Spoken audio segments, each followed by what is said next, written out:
ఈ రాష్ట్ర ప్రభుత్వం మరి ఎన్ని అప్పులు వారికి బీఆర్ఎస్ ప్రభుత్వం నుండి వచ్చినాయి, వారు ఎంత చేసినారు, ఇవన్నీ చర్చిద్దాం, దమ్ముంటే రండి అంటూ మళ్ళీ ఒకసారి పేరు తీసుకొని ముఖ్యమంత్రి గారు నిన్నగాక మొన్న సవాల్ చేశారు.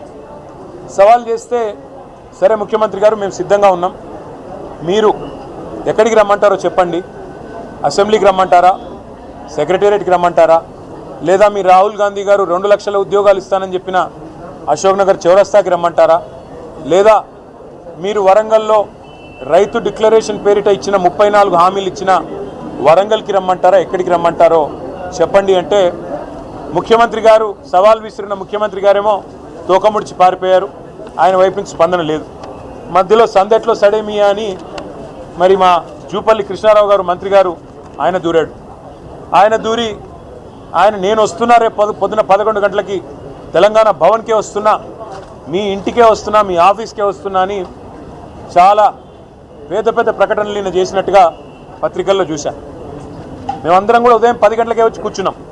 జూపల్లి గారు వస్తే శాలువా కప్పి స్వాగతం పలికి ఆ తర్వాత పత్రికల సమక్షంలో మాట్లాడదాం జూపల్లి గారితో, అన్ని విషయాలు రాష్ట్ర ప్రజలు కూడా చూస్తారు. గౌరవ మంత్రి గారు మరి ముఖ్యమంత్రి గారు పంపితేనే వస్తున్నాడని మేము అనుకున్నాం. మరి ఆయన రాలేదు, ముఖం చాటేసినాడు. ఇప్పుడు ఎక్కడో కూర్చొని మళ్ళీ సేమ్ డైలాగులు, మళ్ళీ చేతగానుడికి మాటలు ఎక్కువ అని, సవాల్ స్వీకరించే సత్తా లేదు, ఇచ్చిన మాట నిలబెట్టుకునే తెలివి లేదు, మళ్ళీ ఎక్కడో కూర్చుని పనికిమాలిన డైలాగులు కొడుతూ ఉన్నారు. మరొక వైపు మా నాయకులు మాజీ ఆర్థిక మంత్రి గౌరవ డిప్యూటీ లీడర్ హరీష్ రావు గారు సంక్షేమ శాఖలో 2000 కోట్ల కుంభకోణం జరిగింది అని చెప్పి ఆరోపణ చేస్తే దాని మీద 3 మంత్రులు మేము వస్తున్నాం గన్ పార్క్కి, దమ్ముంటే రండి అన్నారు. ఇక్కడ హరీష్ రావు గారు బయలుదేరితే మరి వాళ్ళే పోలీసు వాళ్ళకు ఫోన్ చేసి మరి భయపడ్డారేమో. ఎక్కడ హరీష్ రావు గారు, మా నాయకులు, మా శ్రీనివాస్ గౌడ్ గారు, మా ఆర్ఎస్ ప్రవీణ్ కుమార్ గారు ఎక్కడ మళ్ళీ వచ్చి వాస్తవాలు చెప్తే ప్రజల ముందు పరువు పోతుందని ఇక్కడ మా తెలంగాణ భవన్లో బయలుదేరిన మరుక్షణంలోనే పోలీసుల చేత అరెస్టు చేయించి ఇప్పుడు కంచన్బాగ్ పోలీస్ స్టేషన్కి తీసుకొని పోతా ఉన్నారంట. నేను రాష్ట్ర మంత్రులను అడుగుతా ఉన్నా. ఒక మంత్రి ఏమో తెలంగాణ భవన్కి వస్తా అంటాడు, పారిపోతాడు. 3 మంత్రులేమో రండి గన్ పార్క్ అంటారు. మా వాళ్ళు గన్ పార్క్ బయలుదేరితే మా నాయకులు మీరు మమ్మల్ని అరెస్టులు చేయిస్తారు. ఇంత భయం ఎందుకు?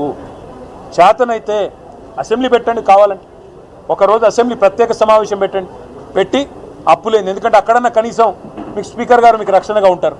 మాకు ఎట్లాగో మైక్ ఇవ్వకుండా మీకే మైక్ ఇచ్చి 1కి 10 సార్లు ఎట్లాగో మీకు బయట మాతో బహిరంగ వేదికల మీద కానీ బహిరంగంగా మీడియా ముందు కానీ చర్చించే దమ్ము ఈ ప్రభుత్వానికి లేదు, ముఖ్యమంత్రికి లేదు, మంత్రులకు లేదు.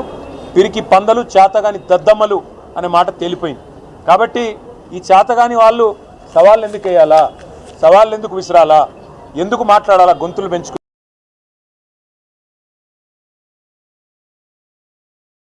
కట్ చేయకుండా మాకు గంట అవకాశం ఇవ్వండి, మీరు కావాలంటే 5 గంటలు మాట్లాడుకోండి, మేము వద్దంటలేదు. ఎవరేంటో ప్రజలు చూస్తారు, ఎవరు చెప్పేదానిలో వాస్తవం ఉందో ప్రజలే తెలుస్తారు.